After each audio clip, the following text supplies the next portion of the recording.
Buenas noches, mi nombre es Adriana Martínez, soy estudiante de Tecnología en Gestión Administrativa de segundo semestre y en esta oportunidad vamos a hablar sobre la organización de documentos. Para empezar a hablar sobre el tema, vamos a definir primero qué es un documento. Un documento es el registro de información en cualquier tipo de soporte, es decir, puede ser escrito, puede ser informático, producido o recibido por una entidad pública o privada en razón de sus actividades o funciones, que sirve para comprobar o acreditar un hecho específico. Entonces vamos a hablar sobre las preguntas que se planteaban en la actividad. ¿Por qué es importante organizar los documentos? Los documentos en una organización, pues es importante tenerlos organizados porque así se pueden convertir en algo de una fácil consulta. Se puede tener rapidez al tener que ubicar un dato. Acá podemos hablar, por ejemplo, cuando nosotros tenemos una auditoría que nos solicitan un documento, si nosotros los tenemos organizados, pues va a ser más fácil encontrarlo y mostrarle al auditor lo que nos está solicitando. Evita la acumulación innecesaria de información. Muchas veces en las empresas se empieza a acumular documentos de años anteriores, pues que ya no son tan funcionales y que se pueden ir depurando al momento de tenerlos organizados por año en este caso. Facilita la toma de decisiones, por ejemplo, si nosotros tenemos una junta directiva y necesitamos un documento para poder tomar una decisión, pues sería más fácil la toma de esta decisión. ¿Cómo puedo diferenciar los documentos según su contenido y según su origen? Entonces, según su contenido, tenemos los documentos históricos, que son aquellos escritos en el pasado y que nos permiten tener información de algún hecho o acontecimiento de la historia. Acá podríamos hablar de la Declaración de los Derechos Humanos, pues que es un documento muy importante.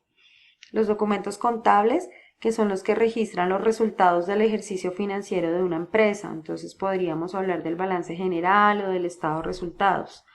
Los documentos administrativos que se producen en cada una de las áreas de la organización. Podríamos hablar, por ejemplo, de gestión humana, un contrato de trabajo. Los documentos mercantiles, que son los producidos como resultado de una transacción comercial. Acá podríamos hablar de una factura en la cual yo puedo comprobar que pagué cierto valor por un servicio o por un artículo.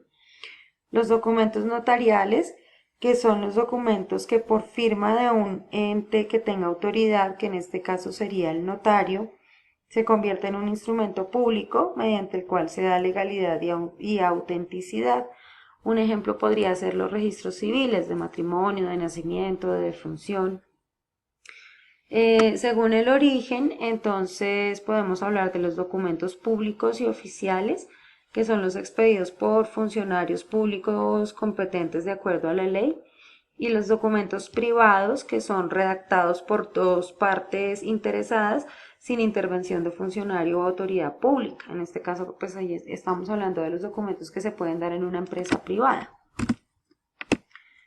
¿Qué factores debo tener en cuenta para recibir los documentos de acuerdo a las normas vigentes? Entonces, nosotros debemos conocer el organigrama de la organización o la estructura orgánica. Como ya nosotros conocemos, el organigrama es donde gráficamente se simboliza la estructura orgánica de la empresa y allí se puede ver la jerarquía, se puede ver las líneas de mando, podemos identificar más fácil cómo está dividida la empresa, en qué áreas, en qué cargos, y teniendo claro el organigrama, pues nos va a quedar más fácil saber cómo tramitar y a dónde se deben remitir los documentos que se reciben. La cultura corporativa. En la cultura corporativa, pues son los elementos de la organización sobre los cuales se fundamenta su razón de ser. Acá tenemos la misión, la visión y los valores corporativos.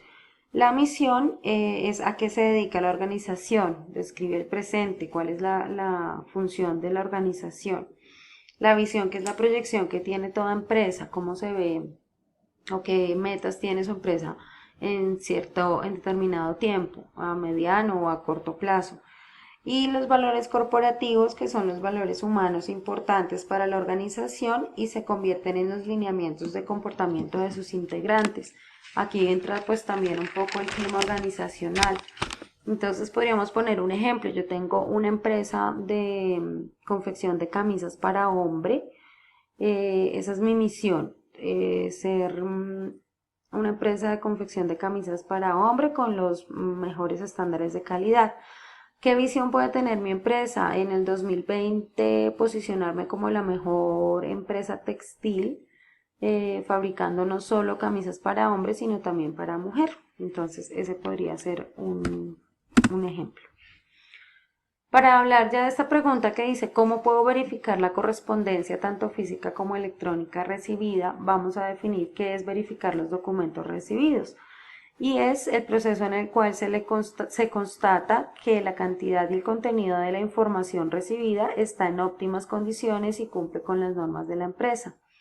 Para tener más claros, el destinatario es la persona a quien se le envía el mensaje y el remitente es la persona que envía el mensaje.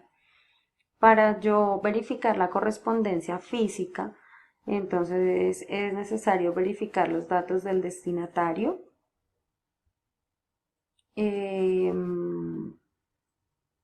Si no corresponden, entonces se debe devolver el sobre sin abrir.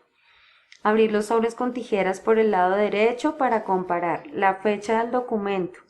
Entonces se compara la fecha que trae el documento con la que está impresa en el sobre por el sello de correo. Si son muy distanciadas, es recomendable pegar el sobre al documento. ¿Por qué pasa esto? Porque muchas veces nosotros generamos un documento, por ejemplo, una carta, en cierta fecha, pero yo hice el envío de esa carta una semana después. Entonces, al momento de recibir esa correspondencia es necesario tener claro cuándo se hizo el documento y cuándo fue enviado.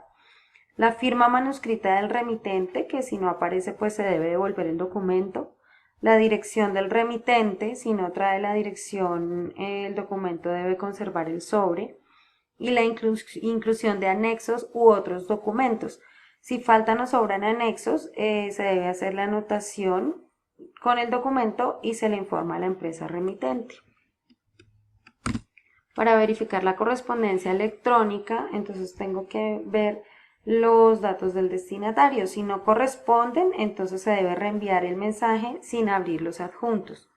Y verificar la firma digital, como lo dice la Ley 527 de 1999, que es por medio de la cual se define y reglamenta el acceso y uso de los mensajes de datos del comercio electrónico y de las firmas digitales y se establecen las entidades de certificación y se dictan otras disposiciones. ¿Qué beneficios trae para la organización disponer de un manual de correspondencia?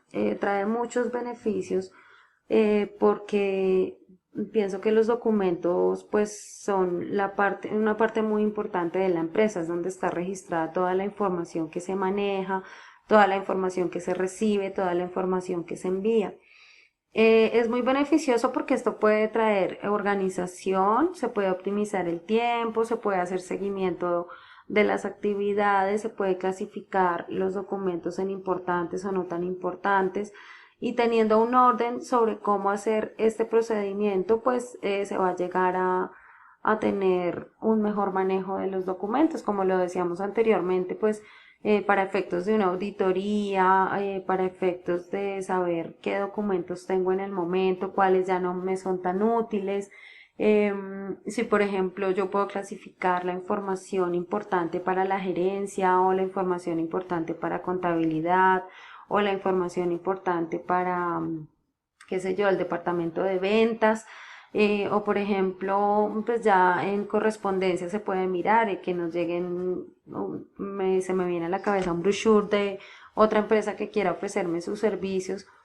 Ahí podemos empezar a mirar qué documentos son importantes y qué documentos no. Teniendo un manual de correspondencia, pues ya se va a tener un orden, se van a tener códigos, se va a tener un seguimiento, se pueden hacer planillas en donde está la firma de la persona que recibe el documento, de la persona que lo entrega, para también saber que la información nos está llegando a tiempo a todas las áreas de la organización y no que de pronto la persona o la otra empresa envió un documento y pues nunca llegó porque posiblemente, por ejemplo, lo dejaron en la portería del edificio, pero al vigilante se le olvidó entregarlo y resulta que era una citación urgente para nuestro gerente, pues se pueden presentar inconvenientes. Entonces pienso que sería muy beneficioso tener el manual de correspondencia para tener una mayor organización de los documentos.